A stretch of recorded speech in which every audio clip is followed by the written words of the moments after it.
The metal shop had always smelled like heat and iron, like sweat soaked into concrete that no amount of washing could erase. To everyone else, it was just a family business, a noisy, greasy place filled with sparks and shouting. To her, it was where her life had been quietly poured out, hour by hour, year by year, without anyone ever noticing the cost. She arrived before sunrise most days, unlocking the rusted side door while the city still slept. By the time the machines roared awake, she had already reviewed orders, checked inventory, and responded to client messages that had come in overnight. She knew every machine's mood, every supplier's weakness, every client's temper. When something broke, they called her. When deadlines burned, she stayed. When payments were late, she smoothed things over with a steady voice and a promise she always kept. 80 hours a week. No paycheck. No title. Just helping the family. Her parents liked to say she was strong and understanding. Her mother praised her patience to relatives, like it was a virtue instead of a warning sign. Her father relied on her completely, yet spoke of the business as something that would one day belong to her brother. "He's the future," he would say casually, as if the future didn't stand on her exhausted shoulders. She never complained. She believed, foolishly, that loyalty would be seen, that sacrifice would be honored. She believed love was earned by giving more. The truth revealed itself on an ordinary afternoon. She was sorting invoices in the cramped office, her fingers blackened with ink and grease, when she noticed a folder she had never seen before. Legal documents. Official stamps. Her name was nowhere on them. Her brother's name was everywhere. The words blurred as her breath caught in her throat. Ownership transfer. Effective immediately.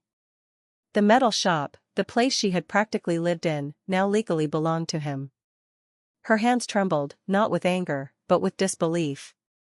There had been no conversation. No warning. No thank you for the years she had given freely. Just a silent decision made without her, about her. When she confronted them that evening, her parents barely looked up. Her mother sighed, tired, as if her daughter were the inconvenience. Her father said it made sense and that she shouldn't take it personally. Tradition. Stability. Practicality. Words that crushed without sounding cruel. Her brother avoided her eyes. In that moment, something inside her cracked, not loudly, not dramatically, but completely. She realized she had mistaken usefulness for belonging. She wasn't a daughter they planned a future for. She was labor they assumed would never leave. She went to bed that night with oil still under her nails and a hollow ache in her chest. The shop's noise echoed in her ears even in the silence of her room. For the first time, she allowed herself to ask a dangerous question: what happens if I stop? The answer terrified her. And for the first time it also gave her strength. She didn't quit with an argument. There was no slammed door, no shouted accusations, no dramatic last day meant to haunt them. That was what they expected: emotion, noise, tears. Instead, she did something far more unsettling. She simply stopped.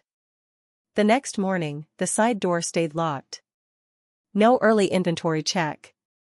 No coffee cooling on the desk while invoices were sorted.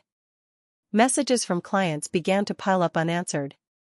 When a machine jammed mid-shift, there was no calm voice called in to fix it. The shop opened late, stumbled through the day, and closed with things unresolved. At first, they laughed it off. Her father said she needed time to cool down. Her mother told relatives she was being sensitive. Her brother joked that she'd be back in a few days, because she always comes back. They had mistaken her endurance for dependence, her loyalty for weakness. But days passed. Then a week. Inside her small rented room, silence replaced the constant roar of metal and sparks. The quiet felt unnatural at first, like something was wrong. She woke up startled, convinced she was late, only to realize there was nowhere she was obligated to be. Her body began to release years of exhaustion in small, trembling breaths. For the first time, she rested without guilt. She took stock of what she actually knew, skills no one had ever named as valuable. Negotiation. scheduling, client management, technical precision, crisis control. She had learned them all in a place that never paid her, never credited her, never imagined she might take them elsewhere. She started small. A former supplier reached out, confused by her sudden absence from the shop. She explained carefully, without bitterness, that she was no longer part of the family business. He asked what she was doing now. She surprised herself by answering, "I'm available." One project became two. Two became steady work. She charged fair prices and delivered flawlessly, the same way she always had, except now, the effort fed her own future. Every invoice she sent felt unreal. Every payment confirmed something she had never been allowed to believe: her work had value outside of sacrifice. Back at the shop, the cracks widened. Orders were delayed. Prices miscalculated. Clients complained about confusion and inconsistent answers. Her parents began calling, casual at first, then sharper. She didn't rush to answer. When she did, she kept her voice even, respectful, distant. She was no longer filling the gaps they had created. There were moments she almost broke, memories of shared meals, childhood laughter, the hope she once carried so stubbornly. Walking away hurt. Choosing herself felt like a betrayal of everything she'd been taught.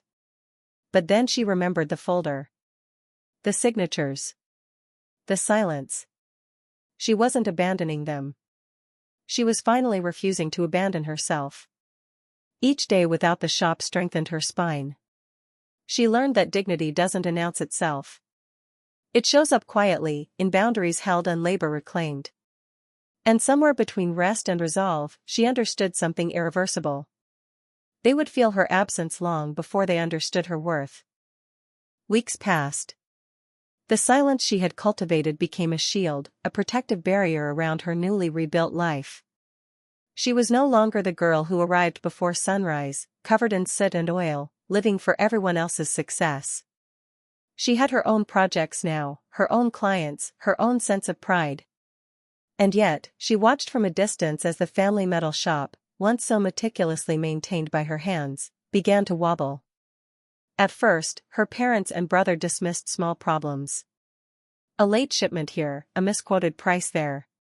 "She'll be back," her father would say, as if her absence were temporary, like a passing storm.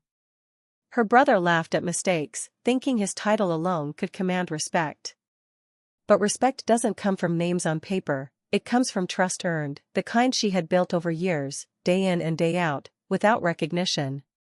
Then came the phone call she had secretly anticipated but didn't fully expect. Her father's voice, usually firm and decisive, trembled. Our biggest client is leaving," he admitted, almost whispering the words as though saying them aloud made them real. She felt a strange mix of satisfaction and sadness. This was the exact client she had nurtured for years, the one who had trusted her personally, whose orders she had managed meticulously, whose concerns she had resolved calmly while her brother fumbled in the background.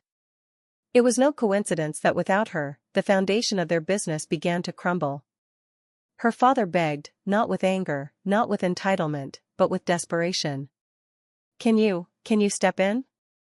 Just this once?" She paused. 1,000 emotions ran through her, the hurt of being ignored, the exhaustion of years of unpaid labor, the betrayal of a family who had taken her heart and dismissed it. And yet, she didn't scream. She didn't cry. She didn't berate. She answered with calm clarity, the tone of someone who had finally learned her own power. "Let the air handle it." The words were simple. Unequivocal. Sharp in their quiet precision. Her father went silent. Her brother, who had been the official owner for weeks, turned pale. He had been counting on her expertise, her knowledge, her connections, but he had never earned them. For a moment, she imagined the look on their faces, panic mingled with realization. Not humiliation, not dramatic revenge, just the stark truth that they had underestimated her. They had believed her loyalty would last forever, that her skill could be taken for granted.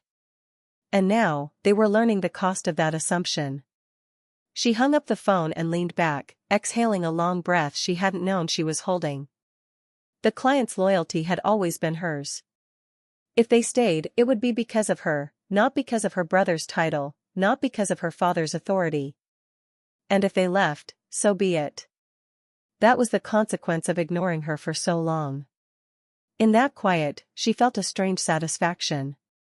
Sweet revenge isn't always about ruining someone. Sometimes, it's about stepping back and letting them face the results of their choices. She hadn't yelled, hadn't plotted, hadn't humiliated them publicly. She had simply chosen herself, and in doing so, she held the power they had denied her for years. And for the first time, she realized she didn't need the shop. She never had. The morning after the phone call, she sat at her small desk in her new studio, sunlight spilling across blueprints and invoices. The smell of metal and oil was gone, replaced by the crisp scent of order and independence. For the first time in years, she didn't feel tethered to anyone else's expectations. Every project she touched now bore her name, her decisions, her vision. It was quiet, but it was hers. The family metal shop, once a place of endless labor and unacknowledged sacrifice, continued to struggle. Orders were delayed, mistakes compounded, and clients grew frustrated. She received occasional calls from former suppliers or colleagues, almost apologetic in tone. But she no longer intervened. The lesson they were learning, the price of taking her for granted, was not hers to soften anymore. Then came the news she had quietly orchestrated. The largest client, the one her father had panicked about, had signed a contract directly with her, independently, legally, and completely under her management. She had approached them weeks ago, presenting her expertise and a clear plan for efficiency.